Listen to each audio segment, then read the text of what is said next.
कौन से विषय का रिवीजन करेंगे हम लोग? हिंदी का। चलिए, जैसे कि आप सभी जानते हैं कि हिंदी का पहला नंबर चैप्टर का क्या नाम है? बहुत सुंदर। श्रम विभाजन एवं जाति प्रथा पाठ के लेखक कौन है? बहुत सुंदर। श्रम विभाजन एवं जाति प्रथा पाठ की विधा क्या है? बहुत सुंदर। श्रम विभाजन एवं जाति प्रथा पाठ कहाँ से लिया गया है? अच्छा, श्रम विभाजन एवं जाति प्रथा पाठ जो है इसका हिंदी में रूपांतरण किसने? बहुत सुंदर। एनिहिलेशन ऑफ कास्ट को हिंदी में किसने रूपांतरित किया? बहुत सुंदर। श्रम विभाजन एवं जाति प्रथा पाठ कौन से भाषण से लिया गया था? अच्छा ठीक है। जाति प्रथा एवं श्रम विभाजन जो पाठ है, इस पाठ के लेखक कौन है? डॉक्टर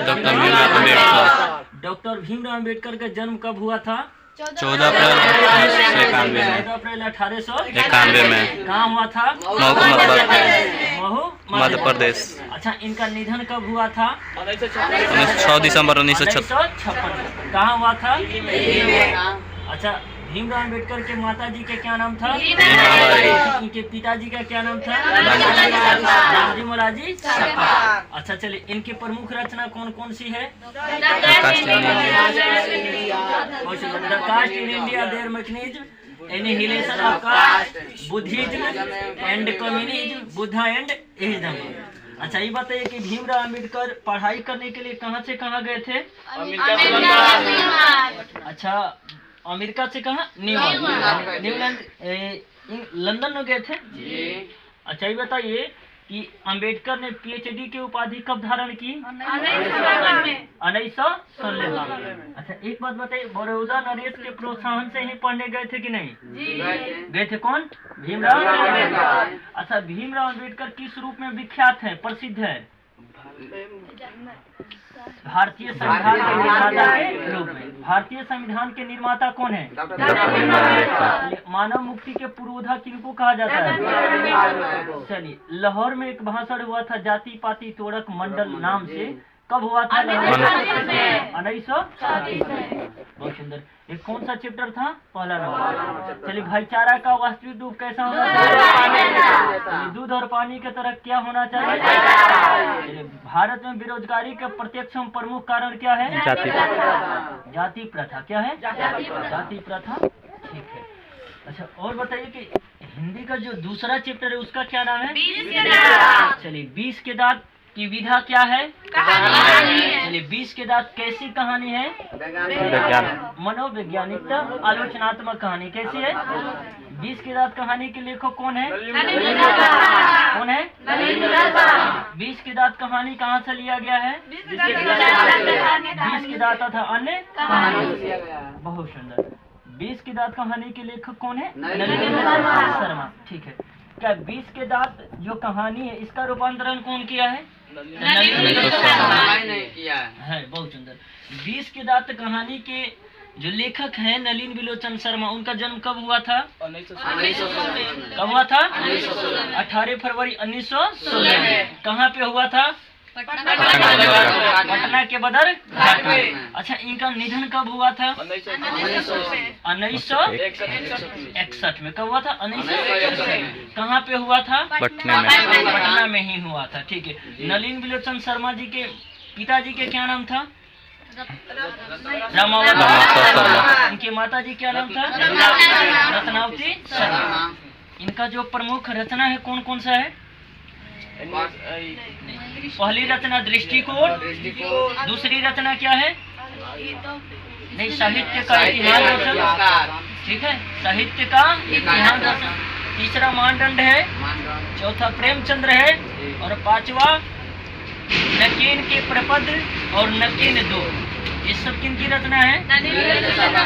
नलिन विलोचन शर्मा। चलिए, नलिन विलोचन शर्मा ने अपना पढ़ाई किस कॉलेज से किया था? किस स्कूल से किया था? पटना कॉलेजिएट स्कूल से। अच्छा, नलिन विलोचन शर्मा अध्यापक के पद पर कौन कौन से स्कूल में रहे थे? हर प्रसाद दास जैन कॉलेज कहाँ था? आरा, रांची। ठीक है। उसके बाद कहा अंत में कहाँ पे थे? तो पटना विश्वविद्यालय। ठीक है। हिंदी विभाग के अध्यक्ष नलिन विलोचन शर्मा कब बने थे? 1959 में। किस विश्वविद्यालय के हिंदी विभाग के अध्यक्ष बने थे? तो पटना विश्वविद्यालय। अच्छा, नलिन विलोचन शर्मा ने हिंदी और संस्कृत में एमए किस विश्वविद्यालय से की? पटना विश्वविद्यालय से। ये सारे किनकी चर्चा थी? नलिन विलोचन शर्मा की। अच्छा, एक बात बताइए, 20 के दांत कहानी के नायक कौन है? कौन है? मदन ने कासू के कितने दांत तोड़े? अच्छा, ये बताइए कि सेन साहब का लड़का क्या नाम था? अच्छा, खोखा खोखी शब्द किस भाषा का है? खोखा खोखी का अर्थ क्या होता है? बहुत सुंदर। सेन साहब के फैक्ट्री में किरानी के कार्य कौन करता था? गिरधर लाल किसके पिता थे? मदन। मदन की उम्र क्या था? कितना? 5। अच्छा, ये बताइए, कासू का उम्र कितना था? 5 साल। कितना था? 5 साल। कितना वर्ष का था? 5 साल। अच्छा, ये बताइए, मदन अक्सर किसके, बताइए, मदन अक्सर किसके हाथों से पीटता था? पिताजी यानी किनके? गिरधर लाल। बहुत सुंदर।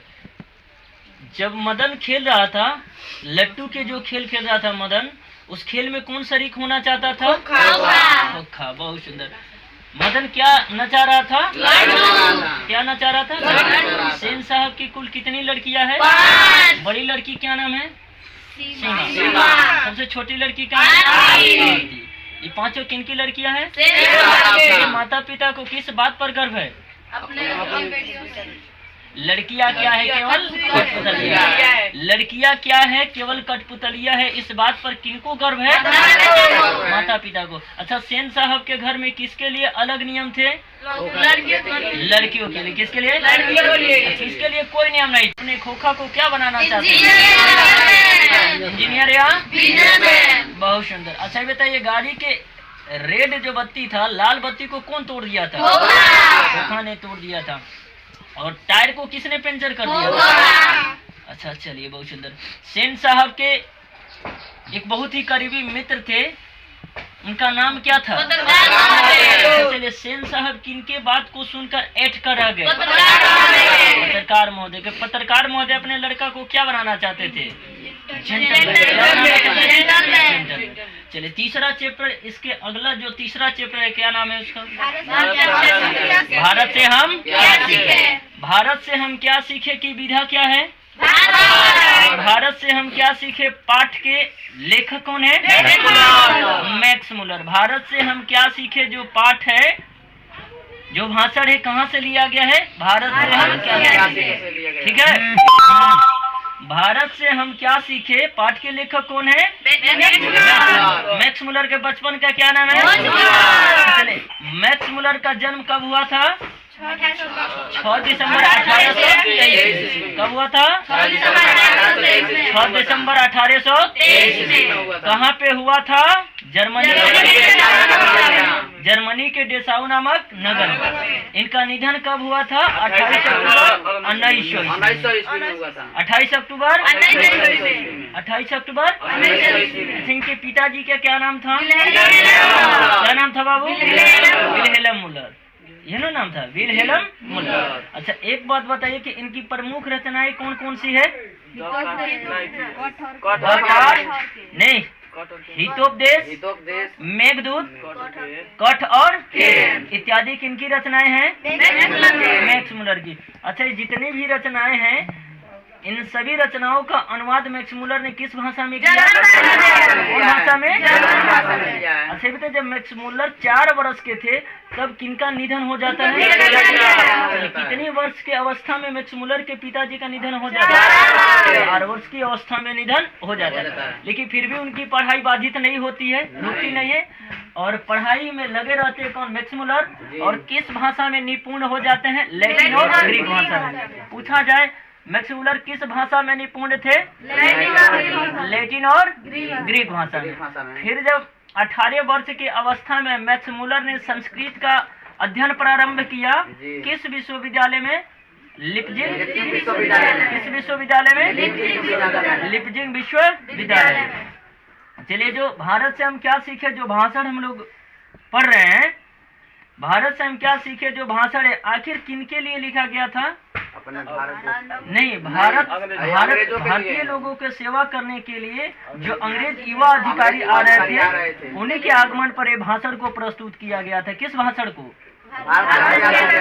बहुत सुंदर। भारत से हम क्या सीखे? अच्छा, 172 नामक दारिश सोने से भरा हुआ घड़ा कहाँ मिला था? वाराणसी में। कहाँ पे?